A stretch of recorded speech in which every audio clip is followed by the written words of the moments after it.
أعوذ بالله من الشيطان الرجيم. بسم الله الرحمن الرحيم.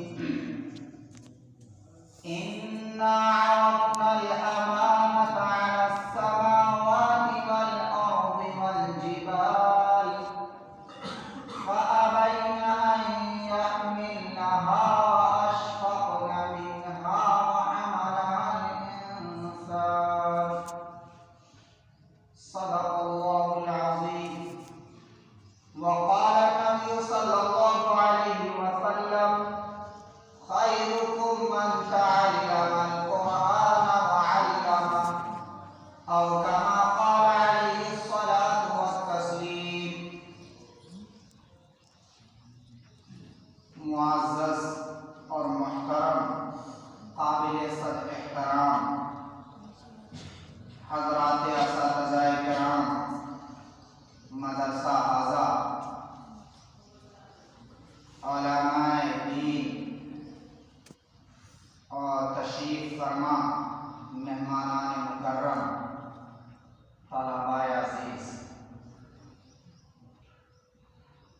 تکمیل حفظ قرآن کے موقع سے آج کی یہ نشست ہے. ہماری اور آپ کی ملاقات ایک علمی اور دینی مذاکرے کی حیثیت رکھتی ہے. مذاکرے میں طرفین یا اطراف کی شرکت ہوتی ہے. جیسا کہ آپ کے سامنے بعض حضرات کی شرکت ہوئی، اب آپ نے یہ ذمہ داری مجھے سونپ دی ہے. قرآن کریم میں اللہ رب العزت نے ارشاد فرمایا: وَذَكِّرْ فَإِنَّ الذِّكْرَىٰ تَنفَعُ الْمُؤْمِنِينَ، کہ نصیحت کرتے رہیے. نصیحت ایمان والوں کو، مومنوں کو نفع پہنچاتی ہے. اس لیے آپ حضرات کے سامنے ایک دو باتیں عرض کرنا چاہتا ہوں. وقت بھی کافی ہو چکا ہے، شاید ہمیں آنے میں آج تاخیر ہو گئی، اس کے لیے معذرت خواہ ہوں.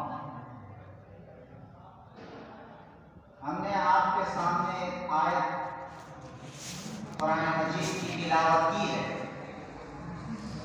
اسی کے پس منظر میں آپ سے کچھ گفتگو کرنا چاہتا ہوں. اس آیت کریمہ میں اللہ رب العزت نے حضرت انسان کی عظمت اور ان کی شان و شوکت کو نہایت ہی لطیف انداز میں بیان فرمایا. آپ کو معلوم ہوگا کہ اللہ رب العزت نے اس روئے زمین پر تقریباً 18,000 مخلوقات کو پیدا فرمایا،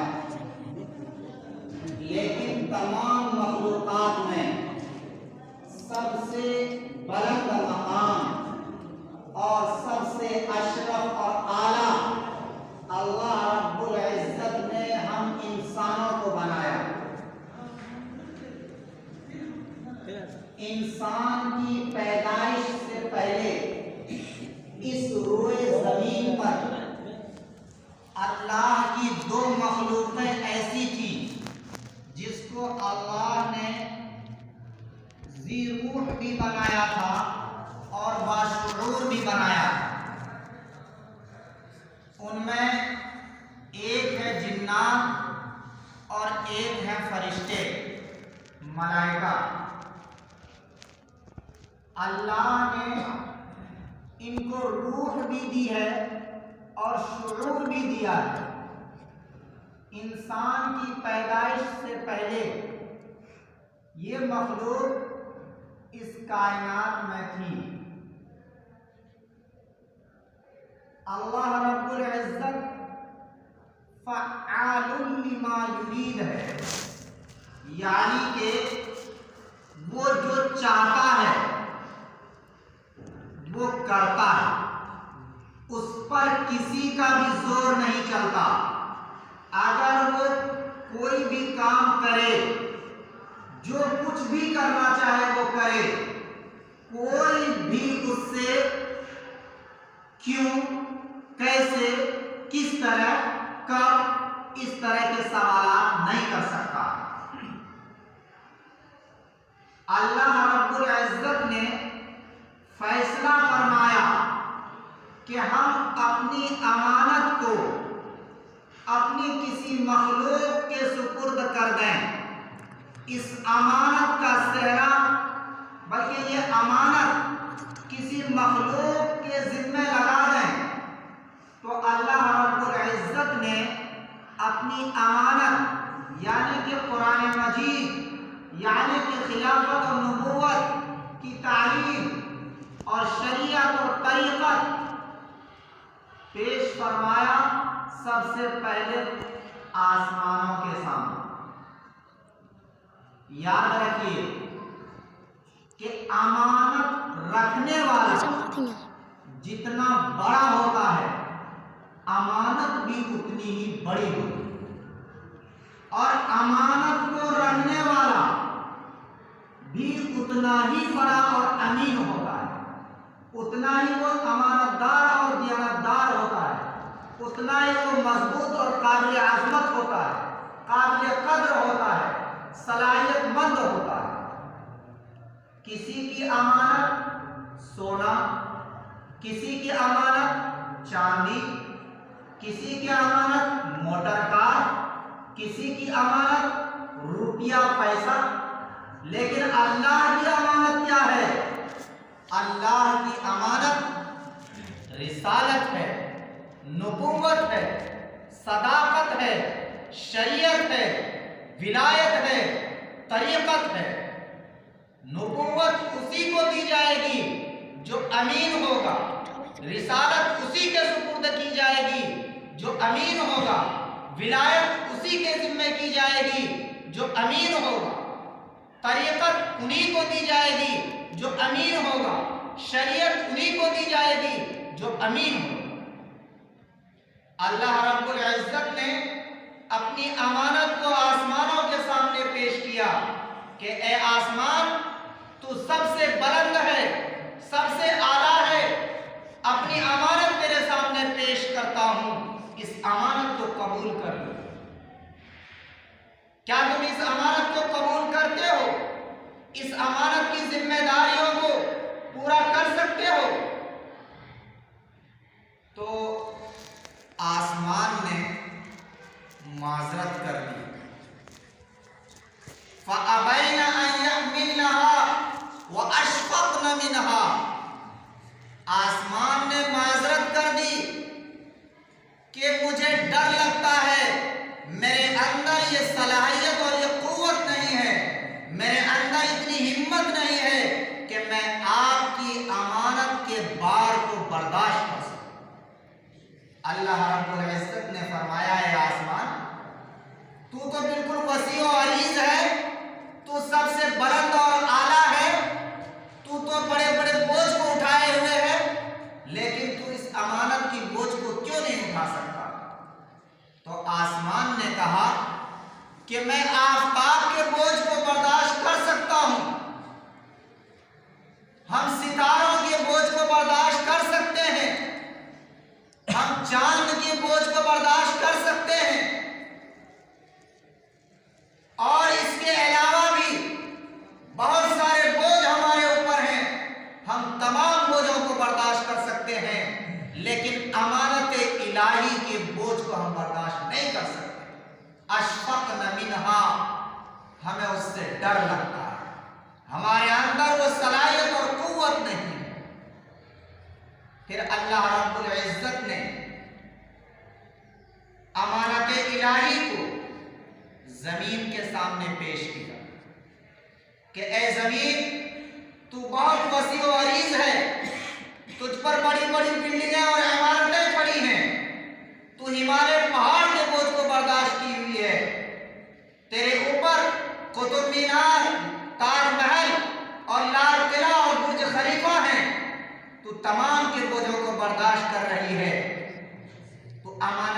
الہی کے بار کو اٹھا لیں۔ تمہارے سپرد کی جاتی ہے یہ امانت۔ تو زمین نے بھی نہایت عاجزی اور انکساری کے ساتھ معذرت کر دی اور کہا کہ مجھے ڈر لگتا ہے، میرے اندر یہ قوت اور صلاحیت نہیں ہے کہ میں امانت الہی کے بوجھ کو اور بار کو برداشت کر سکوں۔ میں ہمالیہ پہاڑ کے بوجھ کو برداشت کر سکتی ہوں، بڑی بڑی بلڈنگوں اور عمارتوں کے بوجھ کو برداشت کر سکتی ہوں، تاج محل اور لال قلعے کی بوجھ کو برداشت کر سکتی ہوں، میں بڑے بڑے ظالموں کے بوجھ کو برداشت کر سکتی ہوں، برج خلیفہ اور لال قلعہ کے بوجھ کو برداشت کر سکتی ہوں، لیکن امانت الہی کی بوجھ کو نہیں برداشت کر سکتی۔ لہذا میں معذرت چاہتی ہوں، یہ امانت میرے سپرد نہ کی جائے۔ پھر اللہ تعالیٰ نے اسی طرح آسمان اور زمین کے سامنے پیش کرنے کے بعد، ان کی معذرت کے بعد، اللہ نے اپنی اس امانت کو پہاڑوں کے سامنے پیش کیا کہ اے پہاڑ، تو بڑا مضبوط ہے، تیری مثال دی جاتی ہے، تو شاعروں کی شاعری کی شان ہے، تو انگوٹھی کا نگینہ بنتا ہے، تو مقررین کے تقریر کی جان ہوتی ہے، تیری مثال پیش کی جاتی ہے، تم اس امانت الہی کے بار کو اٹھا لو۔ تو پہاڑ نے کہا کہ میں مضبوط تو ہوں، میں تقریروں کی جان تو بنتا ہوں، میں انگوٹھی کا نگینہ تو بن سکتا ہوں، میں اور دیگر بوجھوں کو برداشت کر سکتا ہوں، لیکن امانت الہی کے بوجھ کو برداشت کرنے کی قوت اور صلاحیت ہمارے اندر نہیں ہے۔ ہمیں ڈر لگتا ہے امانت الہی کے بوجھ کو برداشت کرنے اور اٹھانے سے۔ تینوں کی معذرت کے بعد اس دنیا کے اندر، جیسا کہ ہم نے آپ کے سامنے عرض کیا کہ دو مخلوقیں موجود تھیں، ایک جنات اور ایک ملائکہ۔ مزے کی بات ہے کہ اللہ نے ان کو ذی روح بھی بنایا تھا اور ذی شعور بھی بنایا۔ ایک نوری مخلوق ہے اور ایک ناری مخلوق ہے۔ اللہ نے ان کے سامنے اپنی امانت کو پیش کرنا تو درکنار، ان سے مشورہ بھی طلب نہیں کیا، ان سے پوچھا تک نہیں، بلکہ اس امانت الہی کے بار کو اٹھانے کے لیے اللہ رب العزت نے ایک الگ مخلوق کو پیدا کرنے کا ارادہ فرمایا۔ اور یاد رکھیے کہ اللہ نے جتنی مخلوقوں کو بنایا، کہا کن، تو وہ چیز بن کر تیار ہو۔ لیکن حضرت انسان کو اللہ نے بذات خود بنایا، کا خلقتہ بیدی۔ اللہ نے انسان کو خود پیدا فرمایا، خود بنایا، اور اس کا مشورہ بار امانت کو سپرد کرنے کا فرشتوں اور جناتوں سے کوئی مشورہ نہیں۔ پھر اللہ رب العزت نے انسان کو پیدا فرما کر امانت الہی اس کے ذمے کی۔ تو جب اتنی بڑی امانت اللہ رب العزت نے اس مخلوق کے سپرد کی ہے، تو ظاہر سی بات ہے کہ یہ مخلوق بھی تمام مخلوقوں میں سب سے اعلیٰ اور افضل ہے، سب سے بلند مقام ہے، سب سے مضبوط ہے، سب سے باعظمت ہے۔ اشرف المخلوقات بنایا ہے اللہ رب العزت نے انسان کو۔ اگر پہاڑ پر اللہ تعالی اس قرآن مجید کا نزول فرما دیتا تو وہ پہاڑ بھی اللہ کے خوف سے، اس کے ڈر سے ریزہ ریزہ ہو جاتا، چور چور ہو جاتا، پاش پاش ہو جاتا۔ لیکن اللہ رب العزت نے اس قرآن کا نزول انسان پر فرمایا اور واسطہ بالواسطہ ہوتے ہوئے آج ہمارے یہ چھوٹے چھوٹے نونہال بچے جن کو صحیح سے کپڑا پہننے کا طریقہ نہیں معلوم ہوتا ہے، جو سلیقے سے 2-4 کلو بوجھ نہیں اٹھا سکتے ہیں، صحیح سے چل نہیں سکتے ہیں، زندگی کے سرد و گرم سے یہ آشنا نہیں ہوئے ہیں، لیکن یہ اپنے سینوں کے اندر امانت الہی کے بار کو برداشت کرتے ہیں، اٹھاتے ہیں۔ بہت ہی قابل مبارکباد ہے آپ بچے، آپ طلباء عزیز، کہ آپ کو اللہ رب العزت نے مختلف خاندانوں سے، مختلف علاقوں سے اور مختلف گاؤں اور سماج سے چن کر آپ کا انتخاب فرما کر مدرسہ قاسم العلوم میں لا کر داخل فرمایا، اور یہاں کے حضرات اساتذہ کرام اور ذمہ داران کے زیر سایہ رہ کر آپ علوم نبوت حاصل کر رہے ہیں، اللہ کی امانت کو اپنے دلوں کے اندر بسا رہے ہیں۔ یہ بہت ہی قابل مبارکباد ہے، آپ بہت ہی باعظمت ہیں، لیکن یاد رکھیے کہ ابھی آپ نے اس قرآن کو اپنے سینے کے اندر بسایا ہے، اسی پر آپ کو بس نہیں کرنا، کیونکہ اگر آپ صرف علوم نبوت حاصل کرتے ہیں لیکن اس پر عمل نہیں کرتے تو پھر آپ قابل مبارکباد نہیں سمجھے جائیں، کیونکہ علم حاصل تو کوئی بھی کر سکتا ہے لیکن اس پر عمل کرنا یہ اصل کمال ہے۔ جب عمل ہوگا، تقوی اور پرہیزگاری ہوگی، خشیت الہی ہوگی، تو اللہ رب العزت آپ کو اس دنیا کے اندر بھی معزز اور مکرم بنائے گا، آپ کو عزت سے نوازے گا، کامیاب فرمائے گا، اور اللہ کے یہاں بھی اخروی زندگی میں بھی آپ کامیاب اور کامران ہیں۔ اللہ کے نزدیک قابل احترام اور مکرم وہی ہے جس کے اندر تقوی اور پرہیزگاری ہو، خشیت الہی ہو۔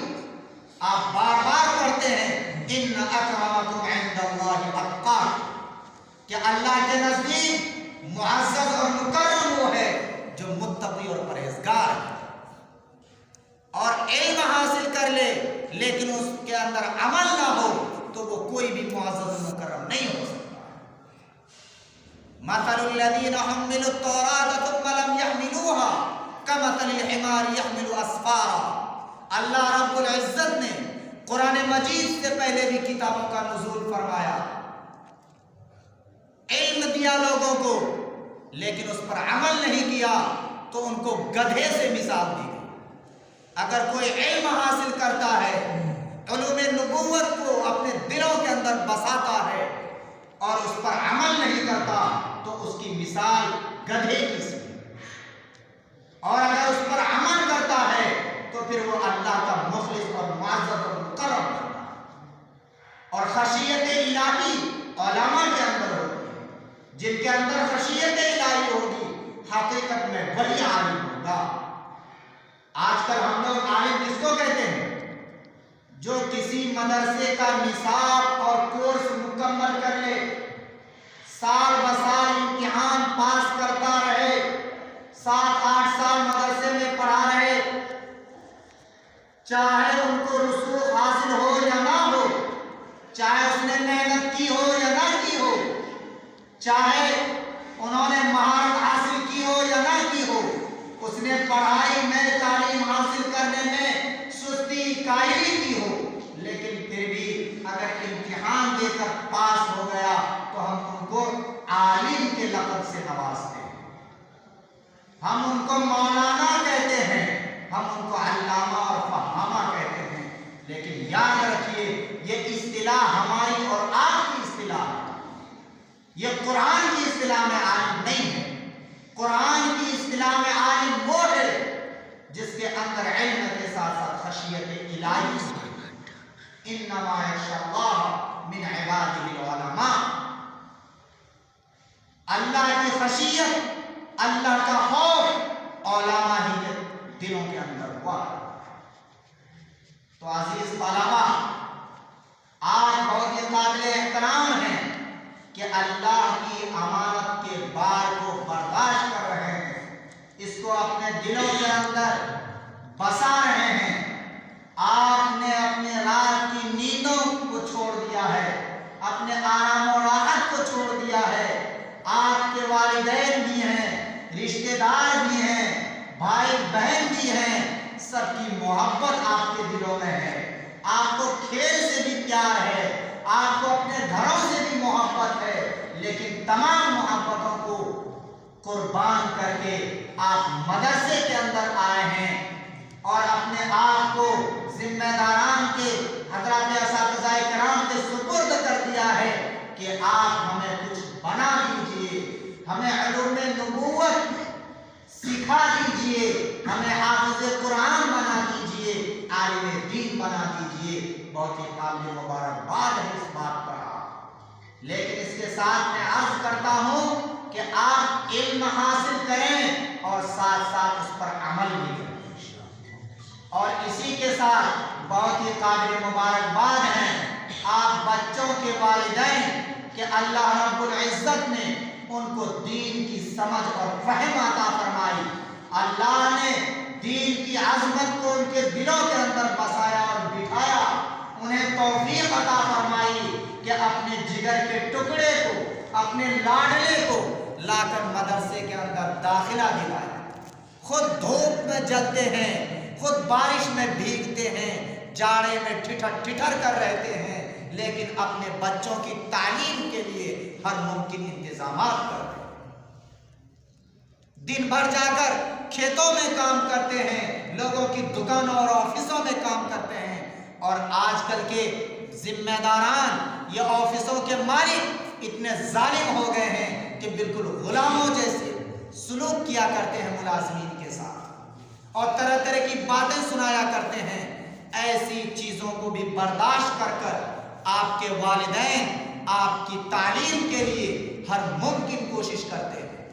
لہذا وہ بھی قابل مبارکباد ہیں اور آپ کی بھی ذمہ داری ہوتی ہے کہ جن امیدوں کے ساتھ آپ کے والدین نے مدارس میں لا کر داخلہ دلایا ہے اور جن امیدوں کو لے کر یہاں کے ذمہ داران دن بھر آپ کے پیچھے محنت کرتے ہیں, چندے کیا کرتے ہیں, آپ کے لیے ہر ممکن کوشش کرتے ہیں, آپ کے انتظامات کے لیے, آپ کی تعلیم کے لیے, آپ ان کی امیدوں پر بھی کبھی پانی نہ پھیریں بلکہ ان کی امیدوں پر پوری طرح اتریں. آپ ہماتن گوش ہو کر تعلیم حاصل کریں اور پوری جد و جہد کریں اور اپنے اندر صلاحیت پیدا کریں. باصلاحیت اور باعمل حافظ قرآن اور عالم دین آپ بنیں. وقت کافی ہو چکا ہے, میں انہی باتوں پر اپنی بات ختم